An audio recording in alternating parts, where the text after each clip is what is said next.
Hello friends, welcome to your own channel daily stock. तो आज हम आपको घर पे शेयर एनालिसिस बताने वाले हैं, वो भी फंडामेंटली वे में। और हम आपको ये भी बताएंगे कि आपको इस शेयर में एंटर करना चाहिए या नहीं करना चाहिए। तो वीडियो को एंड तक ज़रूर देखना।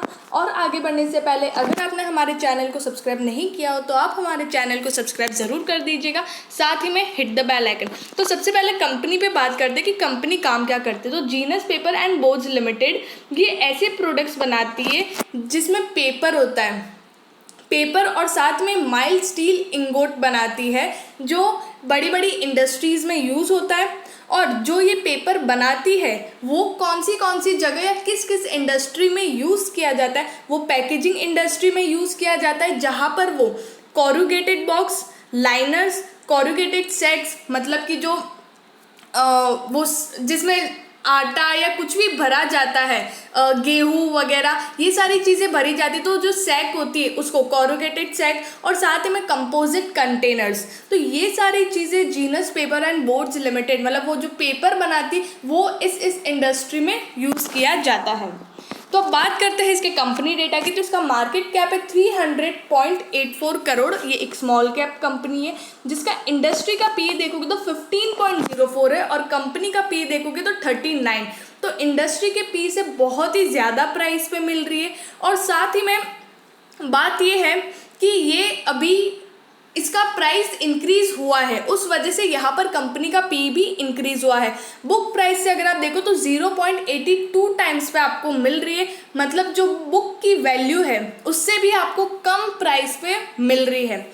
डिलीवरेबल परसेंटेज है 59.18, मतलब कि इतनी डिलीवरी लोगों ने उठाई है। इसका बीटा है 0.22 कि अगर मार्केट 1% ऊपर जाता है तो एक कंपनी का जो शेयर है वो भी 0.22 के बीटा से ऊपर जाएगा।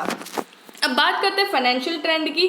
तो जैसे यहाँ पर कंपनी 351.05 करोड़ का कंपनी का रेवेन्यू था जो 2019 में इंक्रीज हुआ है।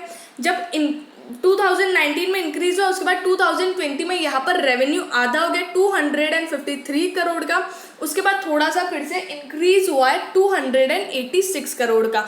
तो यहाँ पर कंपनी का रेवेन्यू ऊपर नीचे है हर साल, ऐसा नहीं कि कंपनी अच्छा ही कर रही है। और उसी के साथ यहाँ पर कंपनी की प्रॉफिटेबिलिटी है वो अब उतना जनरेट नहीं कर पा रही है। जैसे कि उन्होंने प्रॉफिट जनरेट किया था 2018 में 14.94 करोड़ का, और अब वो उतना जनरेट नहीं कर पा रही क्योंकि कंपनी के एक्सपेंडिचर से साथ ही में डेट भी है। उस वजह से कंपनी अब उतना प्रॉफिट जनरेट नहीं कर पा रही है और कंपनी का रेवेन्यू भी इंक्रीज नहीं हो पा रहा है। बात करते हैं शेयर होल्डिंग पैटर्न की। तो यहाँ पर कंपनी के पास है 50.49% का स्टेक, फॉरेन इंस्टीट्यूशन के पास है 0.03% का स्टेक, डोमेस्टिक इंस्टीट्यूशन के पास है 0.06% का स्टेक, और पब्लिक के पास है जो बचा हुआ स्टेक 49.42% का स्टेक यहाँ पर कंपनी पब्लिक के पास है, मतलब जो रिटेल इन्वेस्टर है उनके पास। रेवेन्यू स्टेटमेंट यहाँ पर सितंबर 2020 में कंपनी ने रेवेन्यू जनरेट किया था 80 करोड़ का, दिसंबर में भी 80 करोड़ का, और मार्च में उनका रेवेन्यू थोड़ा इंक्रीज होके 93 करोड़ का हुआ है। तो यहाँ पर कंपनी के एक्सपेंडिचर सब डिडक्ट करके नेट प्रॉफिट देखें तो कंपनी का जो नेट प्रॉफिट है सितंबर में उन्होंने 3 करोड़ का किया, दिसंबर में उन्होंने 4 करोड़ का किया, और मार्च में उन्होंने 5 करोड़ का किया। तो कंपनी की जो रेवेन्यू है उस हिसाब से कंपनी का नेट प्रॉफिट उतना इंक्रीज नहीं हो पा रहा है क्योंकि कंपनी के एक्सपेंडिचर्स भी उनके रेवेन्यू जितने ही हैं, उस वजह से कंपनी का नेट प्रॉफिट इंक्रीज नहीं हो पा रहा है। अब बात करते हैं रिटर्न रेशोज का। तो यहाँ पर रिटर्न रेशोज भी कंपनी के ठीक ठाक है। यहाँ पर 2.20% आरओई था उनका, फिर उनका 2.48% और अब फिर से 2.10% का आरओई, मतलब रिटर्न ऑन इक्विटी। कंपनी की जो इक्विटी उसको कैसे यूज करके कंपनी प्रॉफिट देती, तो कंपनी के आरओई में, रिटर्न ऑन इक्विटी में भी इतना इंक्रीज नहीं हुआ। साथ ही में कंपनी का जो आरओसी है वो भी उसी के आसपास और डिक्रीजिंग में ही है। 5.36% का आरओसी था और फिर डिक्रीज हो गया और डिक्रीज होके 3.58% का आरओसी, मतलब कंपनी का जो कैपिटल है उस कैपिटल को अच्छे से यूज़ करके रिटर्न नहीं दे पा रही है, वो हर बार डिक्रीज हो रहा है, जो अच्छा साइन नहीं है, एक नेगेटिव इंडिकेशन है। रिटर्न ऑन एसेट्स देखेंगे तो यहाँ पर ये भी डिक्रीज हो रहा है, क्योंकि कंपनी के जो एसेट्स है उस पर अच्छा रिटर्न नहीं मिल पा रहा है, या फिर कंपनी के एसेट्स डिक्रीज हो रहे हैं। दो रीज़न हो सकते हैं। तो कंपनी के रिटर्न रेशियोज बढ़िया नहीं है। साथ ही में लेवरेज रेशियो देखें तो यहाँ पर कंपनी ने अपना डेट डिक्रीज किया, तो ये एक बढ़िया बात है। साथ ही में इंटरेस्ट कवरेज रेशियो इंक्रीज हो रहा है, मतलब कंपनी की जो क्या बोलते हैं कैपेबिलिटी इंटरेस्ट पे करने की वो बढ़िया है। तो यहाँ पर लेवरेज रेशियो कंपनी का बढ़िया है।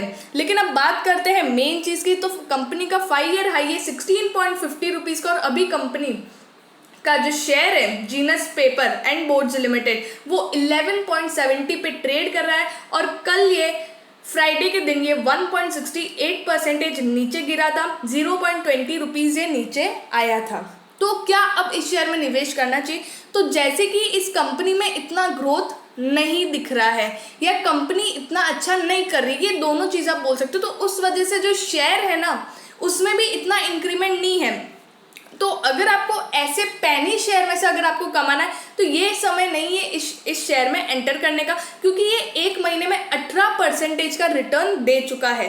तो और आज ये गिरा है, तो हो सकता है कि अभी ये 2-4 दिन और गिरे और ये आपको 9 रुपये के लेवल पे या 8 साढ़े 8 रुपये के लेवल पे मिले, तब आप इसमें एंटर कर सकते हो, और फिर से 11-12 तक आए तब आप इसमें से एग्जिट कर सकते हो। तो आपको ऐसे छोटे शेयर से आप वैसे ही कमा सकते हो।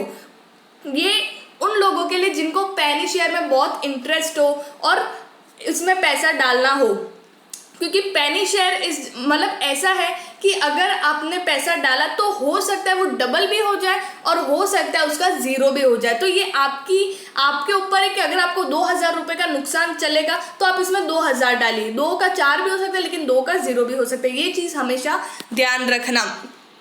तो अगर आपको वीडियो अच्छा लगा हो तो please like and share and subscribe our channel. Thank you.